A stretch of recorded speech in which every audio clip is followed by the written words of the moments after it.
다 함께 사도신경으로 우리의 신앙을 고백하겠습니다. 나는 전능하신 아버지 하나님, 천지의 창조주를 믿습니다. 나는 그의 유일하신 아들 우리 주 예수 그리스도를 믿습니다. 그는 성령으로 잉태되어 동정녀 마리아에게서 나시고 본디오 빌라도에게 고난을 받아 십자가에 못 박혀 죽으시고 장사된 지 사흘 만에 죽은 자 가운데서 다시 살아나셨으며 하늘에 오르시어 전능하신 아버지 하나님 우편에 앉아 계시다가 거기로부터 살아있는 자와 죽은 자를 심판하러 오십니다. 나는 성령을 믿으며 거룩한 공교회와 성도의 교제와 죄를 용서받는 것과 몸의 부활과 영생을 믿습니다. 아멘. 90장 찬송입니다.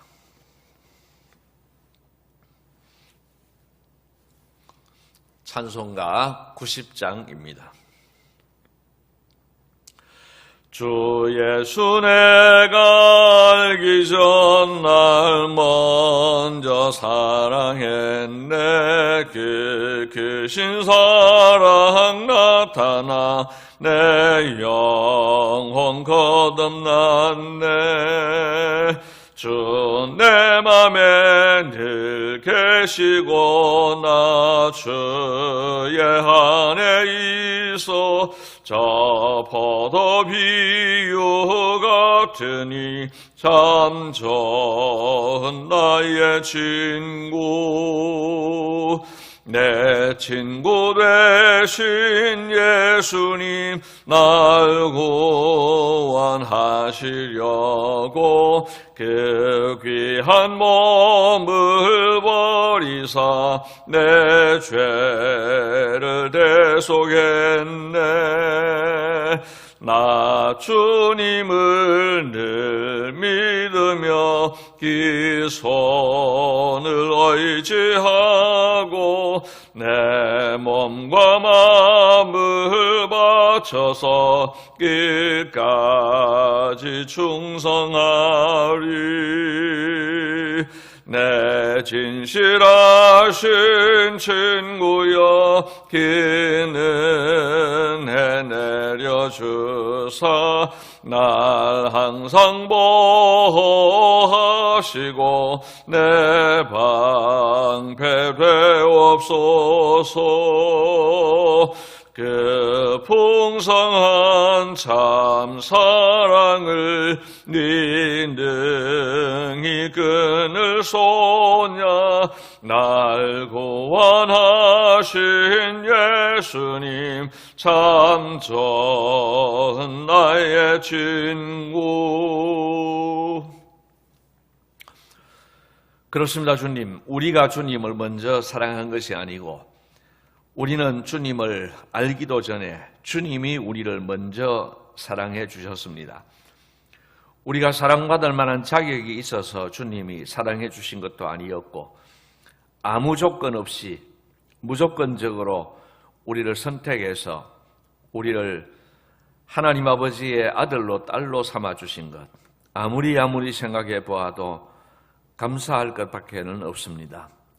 우리가 죄가 많습니다. 우리가 아는 바대로 마음으로 생각으로 범한 죄가 많고 자신도 모르게 죄성이 드러나고 하나님 또 우리 속에는 자신도 모르는 더 악한 죄의 본성이 있어서 기회만 되면은 그것이 죄의 열매로 행동으로 나타날 수 있는 저희들입니다. 그럼에도 불구하고 이 모든 것을 아시면서도 우리를 사랑해서 주님의 자녀 삼아 주신 것 감사를 드립니다. 주님 이 은혜를 잊지 않게 하시고 감사하며 살게 하여 주시기를 기도하옵나이다. 하나님 아버지, 우리의 형편과 사정이 어렵습니다. 이 나라의 형편이 많이 어렵습니다. 하나님 기억하시고 속히 회복될 수 있도록 은혜를 더하여 주옵소서. 우리가 교회당에 모여서 예배드리지 못한 지가 이제 한 달이 되었습니다. 하나님 저희를 불쌍히 여기시고 속히 예배당에 모여서 예배할 수 있는 축복을 허락하여 주시기를 기도하옵나이다. 속히 코로나가 진정되게 하시고 우리의 삶이 정상화될 수 있도록 은혜를 더하시고 각 가정들마다 필요를 아시는 주님께서 영육간의 강건함으로 채우시고 필요한 모든 것들로 채워 공급하여 주시옵소서. 이 모든 일들을 통하여서도 합력하여 선을 이루실 주님을 바라보면서 오늘도 용기 있게 믿음으로 신뢰하며 나아가게 하여 주시옵소서. 오늘도 온종일을 주님께 의탁하옵고 이 모든 말씀을 예수님 이름으로 기도드리옵나이다. 아멘. 하나님 말씀은 요한복음 1장 29절 말씀입니다. 제가 가진 신약성경으로는 142페이지 요한복음 1장 29절부터 42절까지 말씀을 제가 봉독해 드리겠습니다. 29절입니다. 이튿날 요한이 예수께서 자기에게 나아오심을 보고 이르되 보라 세상 죄를 지고 가는 하나님의 어린 양이로다. 내가 전에 말하기를 내 뒤에 오는 사람이 있는데 나보다 앞선 것은 그가 나보다 먼저 계심이라 한 것이 이 사람을 가리킴이라. 나도 그를 알지 못하였으나 내가 와서 물로 세례를 베푸는 것은 그를 이스라엘에 나타내려 함이라 하니라. 요한이 또 증언하여 이르되 내가 보매 성령이 비둘기같이 하늘로부터 내려와서 그의 위에 머물렀더라. 나도 그를 알지 못하였으나 나를 보내어 물로 세례를 베풀라 하신 그이가 나에게 말씀하시되 성령이 내려서 누구 위에든지 머무는 것을 보거든 그가 곧 성령으로 세례를 베푸는 이인 줄 알라 하셨기에 내가 보고 그가 하나님의 아들이심을 증언하였노라 하니라. 또 이튿날 요한이 자기 제자 중 두 사람과 함께 섰다가 예수께서 그니심을 보고 말하되 보라 하나님의 어린 양이로다. 두 제자가 그의 말을 듣고 예수를 따르거늘 예수께서 돌이켜 그 따르는 것을 보시고 물어 이르시되 무엇을 구하느냐 이르되 라비여 어디 계시오니까 하니 라비는 번역하면 선생이라. 예수께서 이르시되 와서 보라. 그러므로 그들이 가서 계신 데를 보고 그날 함께 거하니 때가 10시쯤 되었더라. 요한의 말을 듣고 예수를 따르는 두 사람 중에 하나는 시몬 베드로의 형제 안드레라. 그가 먼저 자기의 형제 시몬을 찾아 말하되 우리가 메시아를 만났다 하고 메시아는 번역하면 그리스도라. 데리고 예수께로 오니 예수께서 보시고 이르시되 네가 요한의 아들 시몬이니 장차 게바라 하리라 하시니라. 게바는 번역하면 베드로라. 아멘. 드디어 세례 요한이 이제 예수님을 만나게 됩니다. 그 전에 이미 계시를 통해서 뒤에 오실 분이 있다 하는 것을 이제 계시를 통해서 들었습니다만은 실제로 만나는 것은 이제 오늘 처음 만나게 됩니다. 29절 말씀에 보니까 이튿날 요한이 예수께서 자기에게 나아오심을 보고 이르되 보라 세상 죄를 지고 가는 하나님의 어린 양이로다. 세상 죄를 지고 가는 하나님의 어린 양이다. 그리고 30절에 내가 전에 말했던 것처럼 내 뒤에서 오는 사람이 있는데 나보다 앞선 것은 그가 나보다 먼저 계심이라 한 것이 바로 이 사람을 가리킴이라. 그런데 요한이 예수님을 어떻게 알아보았을까 하는 궁금함이 생기는데 오늘 요한이 이렇게 그 궁금증을 풀어줍니다. 31절 말씀에 보니까 나도 그를 알지 못하였으나 33절에도 보니까 나도 그를 알지 못하였으나 이렇게 자기도 예수님의 얼굴을 몰랐다는 거예요. 그런데 어떻게 와서 어떻게 해서 알게 되었는가 할 때에 33절 말씀에 보니까 이렇게 말씀하고 있습니다. 나도 그를 알지 못하였으나 나를 보내어 물로 세례를 베풀라 하신 그이가 나에게 말씀하시되 성령이 내려서 누구 위에든지 머무는 것을 보거든 그가 곧 성령으로 세례를 베푸는 이인 줄 알라 하셨기에 그랬습니다. 그러니까 사인을 주신 거죠. 하나님께서 사인을 주시기를 성령이 머무는 곳, 성령이 머무는 사람, 그분의 머리 위에 성령이 머무는 그 이가 곧 메시아다라고 사인을 주신 거죠. 그런데 32절에 보니까 지금 요한의 눈에는 그게 보이는 거예요. 성령이 비둘기같이 하늘로부터 내려와서 그의 위에 머물렀더라. 본디 성령은 눈에 안 보이는 분이지만 지금 요한의 눈에는 성령이 비둘기 같은 모습으로 그렇게 보이는 겁니다.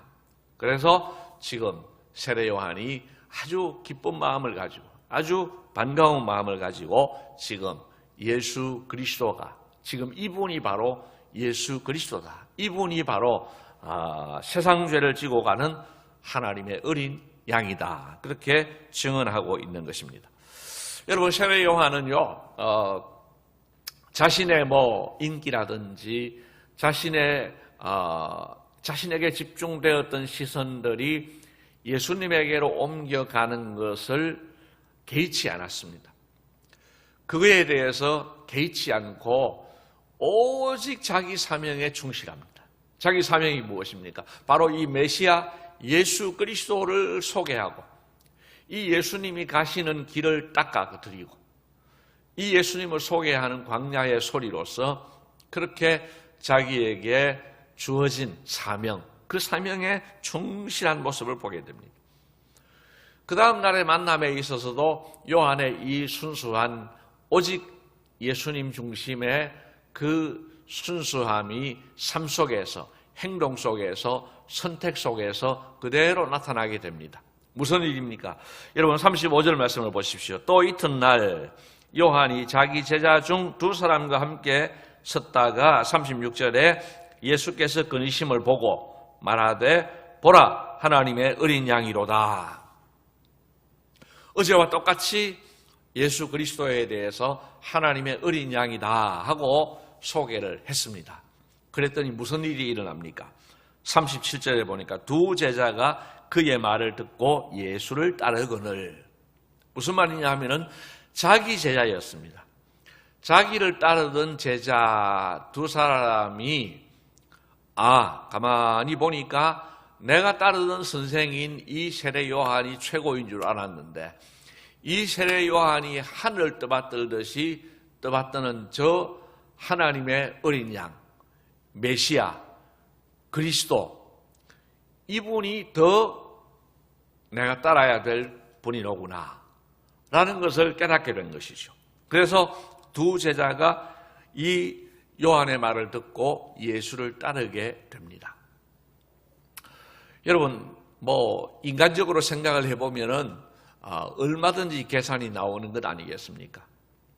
세례 요한이 예수님을 높이게 될 때에, 예수님을 많이 높이게 될 때에 나를 따르던 사람들이 저 예수를 따를 수 있겠구나, 내게서 말하자면 떠나갈 수 있겠구나 하는 것을 왜 미리 몰랐겠습니까? 알지만 그렇게 하는 겁니다. 또 그렇게 해야 되는 겁니다. 여러분, 만약에 예수님과 세례 요한의 관계가 사람과 사람 간의 관계라면 이렇게 할 수가 없습니다. 여러분, 우리 모두가 그런 존재이지 않습니까? 나를 따르던 사람이, 나를 지지하던 사람이 나를 버리고 다른 사람을 지지하도록 하는 것에 대해서, 그것에 대해서 좋아할 사람이 누가 있겠습니까? 예를 들자면은 제가 사람과 사람과의 관계라면은 내 이웃교회 목사님을 아주 훌륭하다고, 우리 교인들 앞에 막 훌륭하다고, 나는 그분을 도저히 따라갈 수가 없노라고, 그렇게 해서 우리 교인들이 만약에 그 목사님에게로 간다고 하면은 제 마음이 별로 안 좋을 거예요, 솔직히. 그래서 그런 일을 말하지 않을 겁니다. 그럴 가능성이 높아요. 여러분, 이게 인간 아닙니까? 여러분들이 저를 나쁘게 보셔도 실망하셔도 할 수 없습니다. 사람과 사람 간의 관계에서는 그렇습니다. 또 이런 경우도 있습니다. 어떤 사람에게 병 고침의 은사를 하나님이 주셨습니다. 자, 병을 고쳤습니다. 병을 고쳤는데 누가 고쳤습니까? 사실은 예수님께서 고치신 거죠. 그렇지만은 그 예수님이 고치셨지만 예수님은 눈에 보이지 않고 사람들은 고친 그 은사를 가지고 고친 그 사람을 주목하게 됩니다. 야, 대단하다 라고 할 때에 정말 100% 아닙니다. 나는 그냥 심부름꾼이었고 나는 그냥 도구였을 뿐이고 이거는 예수님이 하신 것입니다. 예, 말은 그렇게 합니다.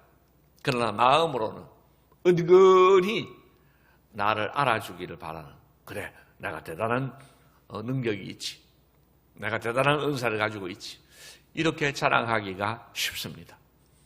오늘 저와 여러분들의 이 알량한 내 중심의 신앙생활, 이것을 오늘 세례 요한을 통해서 우리가 다시 돌아볼 필요가 있습니다. 세례 요한은 자기를 따르던 제자들이 예수님에게로 돌아갈 것이 분명함에도 불구하고 그걸 알면서도 그렇게 예수님을 그대로 소개를 하고 저분이 바로 그리스도라고, 그래서 나를 따르던 제자들이 예수님을 따라가는 것에 대해서 섭섭해하지 않고 기꺼이 예수님만 높이는 이런 삶을 살았습니다. 오늘 저와 여러분들이 살아가야 될 삶이 바로 이런 삶입니다. 오늘도 우리가 예수님을 높이고 예수님을 내 주인으로 삼고 그분을 따라가고 그분을 높이고 그분이 영광 받으시고 또 우리는 그분의 심부름꾼으로 살아가는 그런 우리의 자리를 지키는 우리 모두가 되시기를 주님의 이름으로 기원을 드립니다. 주님 가르친 기도를 드리겠습니다. 하늘에 계신 우리 아버지여, 이름이 거룩히 여김을 받으시오며 나라가 임하시오며 뜻이 하늘에서 이루어진 것 같이 땅에서도 이루어지이다.